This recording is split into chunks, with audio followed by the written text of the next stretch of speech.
Nag-ikot ang mga otoridad sa isang palengke sa Pasay at nabisto po roon ang nasa 2 tonelada ng frozen meat na mali ang paraan ng pagbebenta. May halos 300 piraso naman ng karneng manok ang hindi naman dumaan sa tamang inspeksyon. Balitang hatid ni Jomer Apresto. Toneladang misandal na frozen meat ang nakumpiska ng mga tauhan ng National Meat Inspection Service at PNP-CIDG sa isang palengke sa Pasay City kaninang madaling araw. Nagsagawa sila ng routine inspection partikular sa mga frozen na karne matapos makatanggap ng reklamo mula sa ilang concerned citizen na may mga stall owner umano na hindi tamang pagtitinda at pag-handle sa karne. Tumambad sa mga otoridad ang ilang frozen na karne na nagtutubig na at hindi nakalagay sa tamang lalagyan.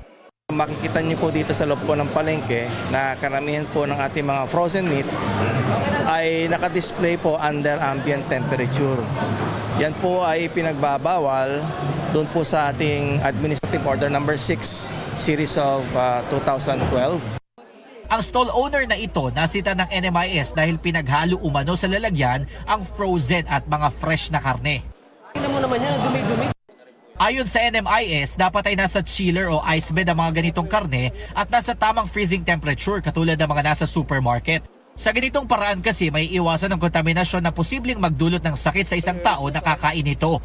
Ayon naman sa isa sa mga nagtitinda, mahigit 3 taon na siyang nagtitinda ng frozen na karne at wala pa raw siyang nakukuhang reklamo mula sa kanyang mga customer.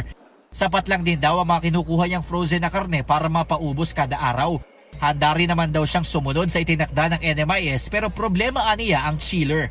Wala nga kami mapaglagyan ng chiller kasi masikip din yung pwesto namin.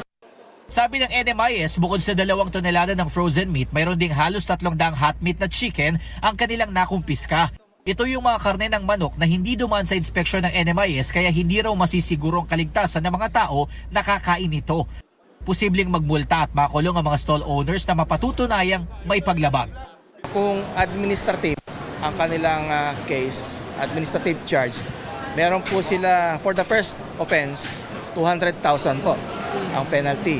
Ngayon kung kakasuhan naman po siya ng criminal liability, meron pong kasamang pagkakulong yan na not less than 6 months and 1 day. Ayon sa Pasay City Veterinary Office, nakatakda sila makipagpulong sa mga stall owners dito sa nasabing pamilihan para masolusyonan na ang problema sa mga chiller at magkaroon ng maayos na sistema kung paano ihahandle ang mga frozen na karne. Jomer Apresto nagbabalita para sa GMA Integrated News.